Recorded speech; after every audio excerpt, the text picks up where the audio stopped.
What's up, bro? What, bro? What's up, bro? Take a swing, bro. Right here, bro. Welcome to Pimpy's Investment Chat, where we keep investment talk simple. And here's your host, Pimpy. What is going on out there, peeps? Come at me, bro. Yeah, you saw it already. Saying it out loud. Come at me, bro. Man, bold move. Seems to me Christmas came early for someone, possibly. Some leaked recordings of Maliki making some serious threats about Sauder, his people, and his territory. The kind of threats that if the courts find this recording to be legit, is considered a serious crime. Maliki could be looking at life in prison or even execution. In case you forgot, Maliki has a unique little friend up there in the Supreme Judiciary Court.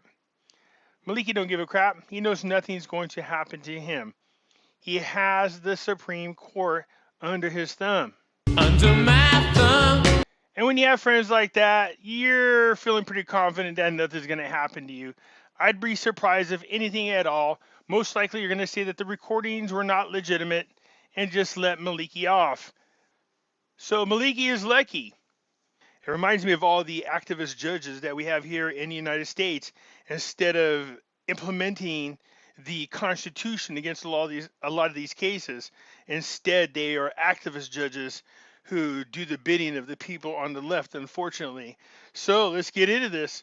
Look at that. Look at that smile. Look at that smirk. Somebody knows he's stirring up a lot of trouble. Here we are. What is it? Oh, man. It's been about 8-9 months. Is that right? 8 months, actually. A little bit over 8 months since the election, and still no government is formed. Before we get started, though, do me a favor, hit the thumbs up button. If you're not a subscriber, please do so, because when you do, it helps out the channel, and I surely do appreciate it. If you're thinking about buying gold and silver, go check out our friends over there at Money Metals Exchange. The link is down below in the description. If you're a first-time buyer and you spend more than $100, use promo code Pimpy, P-I-M-P-Y, and you will get a free ½ ounce of silver. Let's just cover some of the news before we get to the good stuff. Abadi and Ms. Plassard discussed a movement to form the next government, or in this case, the next government. Abadi wants to form the next government. So, well, let's see how the coordinating framework does with forming the next government. Okay. Where the hell's the leftists? How come they ain't attacking this as a sexist comment? Yes, I see the T right here, people. Calm down. Yeah, Abadi. This is a guy that was the actual prime minister when all hell broke loose, and he ended up resigning. That allowed Al-Qademi to come in to take his place. So he's saying that this next week, just like they said last week, and the week before that, and the week before that, and the week before that, that they were going to have this government formed. We'll see.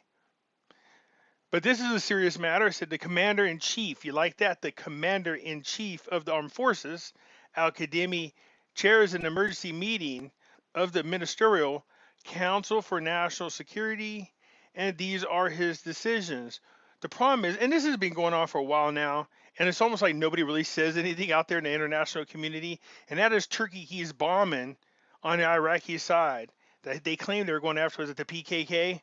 Or militia members, but nonetheless, if you're going to do that, that's an act of war, and they are lucky that even though Chapter 7 has been lifted up from Iraq, there doesn't seem to be any movement in buying military weapons right at the moment, considering they're trying to get their act together. They can't even form a government before they start purchasing serious missiles to do what they can to defend themselves. So what is Al-Qademi's decisions? Shall we take a looky-poo?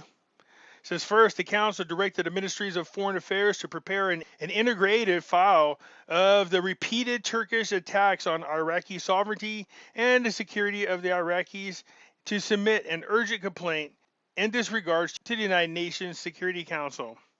Second, directing the ministries of foreign affairs to summons the Turkish ambassador to Iraq and inform him of this convictions. Third, bringing the Iraq charged affairs from Ankara for the purpose of consultation and stopping the procedures for sending a new ambassador. Says fourth, directing the Joint Operation Commander to submit a report on the situation on the Iraqi-Turkish border and to take all necessary steps for self-defense. I'm curious to see what that means. I don't think Iraq is in position, not military wise yet, to really put the type of defense necessary against a military like Turkey. I might be wrong because at one time, you remember, Iraq had the third strongest army, the same army that we beat up in 3 days, but they still had the third best army. Fifth, follow up on the conditions of the victims of the attack and the families of the martyrs and compensate them. Six, coordination with the Kurdistan region government regarding taking decisive measures to prevent violations. Seventh, demanding Turkey to submit an official apology and withdraw the military forces from all Iraqi lands. We don't hear very much from Americans about Turkey doing this. It has more to do with the administration. Now, don't get me wrong, Turkey was doing some random bombings from time to time, and I mean real far and in between. As a matter of fact, there's only two under the Trump administration, but since then, they've been doing it religiously. So you have Turkey screwing with Iraq. It's more with Kurdistan. You have China talking about going after Taiwan. You have Russia over there going after the Ukraine. It's amazing what a swap of one administration to the next makes in the world peace now, doesn't it? Iraq raises holdings of U.S. bonds to more than $4.5 billion. Yeah, I don't know if that's a good investment, to be quite honest with you, but they are increasing the amount of debt that the United States has with foreign countries. I would not recommend that if I was sitting there as their financial advisor and looking at their portfolio. So you can see here it says Washington comments on Turkish bombing. Iraq's sovereignty must be respected. Well, I'm glad they wrote them a nice, firm, stern letter to tell them to stop themselves before you put them in timeout. The problem is if the president delivers it, he's most likely to put himself in the corner instead of Turkey. Somebody brought to my attention, for those of you who are unaware, Biden fell off his bike, which is not the funny part. He fell off, and I kid you not, on a road called Brandon Falls. So let's go, Brandon. That was hilarious.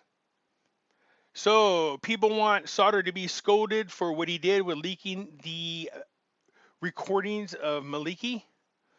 And the U.S. ambassador is like, hey, we're not going to tell Sauder what to do at all.